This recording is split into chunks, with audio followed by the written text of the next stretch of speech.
If you're only planning on buying one pack for the Capcom Arcade Stadium, Pack 3 is almost certainly going to be your badger. Subtitled Arcade Evolution and covering the years 1992 to 2001, there are just 4 shmups here, but they are all of the first order. Interestingly, this pack also has 3 of the 4 fighting games, with Street Fighter II Turbo and Super Street Fighter II Turbo, as well as the curious robot fighting game Cyberbots. The action games are Warriors of Fate, Armored Warriors and Battle Circuit, and if any of those pique your interest, that's a bit of extra incentive to pick up this pack. It is the shmups, however, that we are really here to look at, and the 4 on offer in Pack 3 are 19XX, 1944, GigaWing and Progear.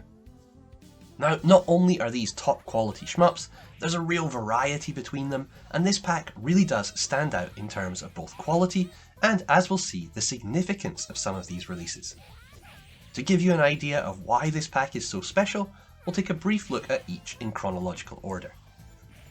That means we start with 19XX, subtitled The War Against Destiny.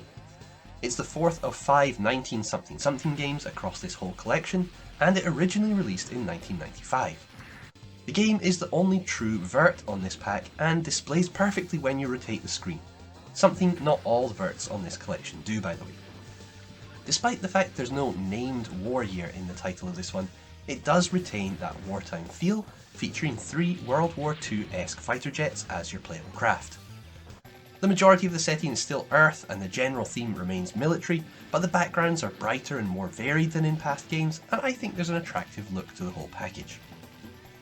In terms of gameplay, this occupies the ground kind of between classic and manic territory, with quite speedy bullets not too dissimilar to Sideshow games, and enemies that take you out with one hit in a bit of a departure from the series standard, which usually gives you a health bar.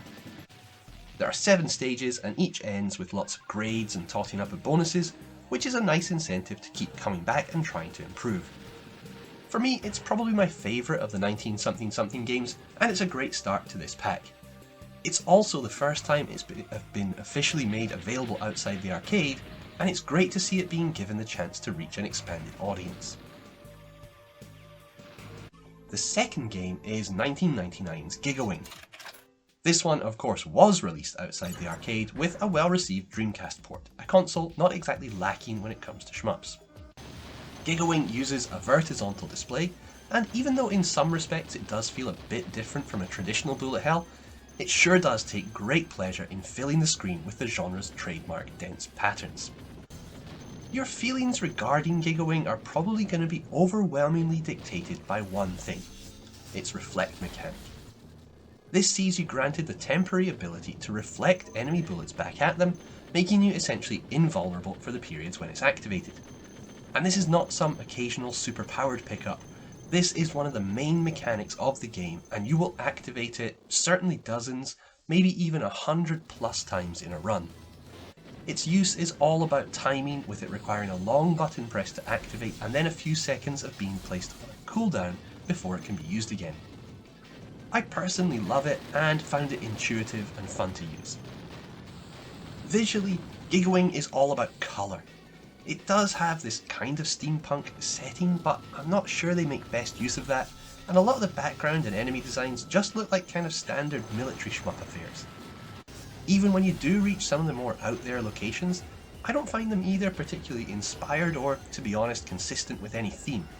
However, the colour work makes up for that in a big way, and this is one of the most vibrant shmups on any of the packs. When the screen is filled with brightly coloured bullets, it looks amazing, and the fact that your reflect ability allows you to just dive headfirst straight into them changes your attitude towards seeing these walls from the usual panic to something more like excitement.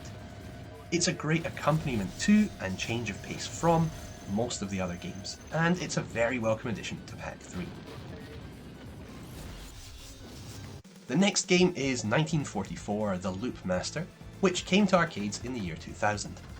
This is the last of the 19-something games on here, and a sequel to 19XX, although it is set before that game. One of the most notable things about this is it was developed by Rising, and this is actually the first and currently only Rising shmup on Switch. I was pretty excited to try it for that reason, but while it is a very good shmup in its own right, I think my expectations might have been a little too high, as there's not too much that's really special about this one. Now there's absolutely nothing really wrong about it either, it's another solid entry in the series, but other than the vertical format, there's not too much setting it apart from past entries. It's also long, 15 stages in total, and for me, it really brought home quite how stupid the comment you often see when mainstream outlets review shmups that at just 7 stages long, the game X was a little on the short side. It's a really stupid comment, I think. Now, I wouldn't go anywhere near so far as to call 1944 a slog, but around the halfway mark, fatigue can set in, and the length for me kind of hampers replayability. The game is a bit of a return to its roots for the series, with there being only one fighter and the health meter returning to replace 19XX's live system. The military theme is of course retained, but the music, which I actually really like, feels a bit like it's from a different game, with its rocking guitar riffs sounding more suited to maybe a Vietnam setting. Visually it looks good, the sprite work is very competent, and the many stages manage to be quite varied in their terrain.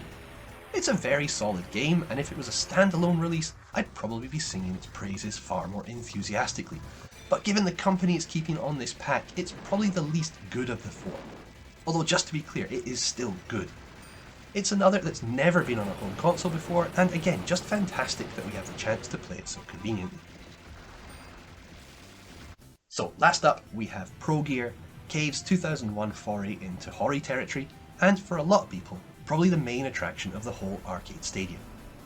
For me too, this is the main event, but oddly, I haven't really played it too much yet.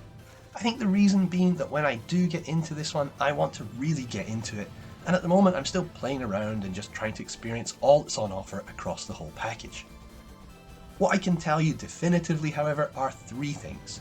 A, this is one of the most beautiful shmups I've ever played, with fantastic sprite work and a real sense of liveliness and emotion in its steampunk setting and characters.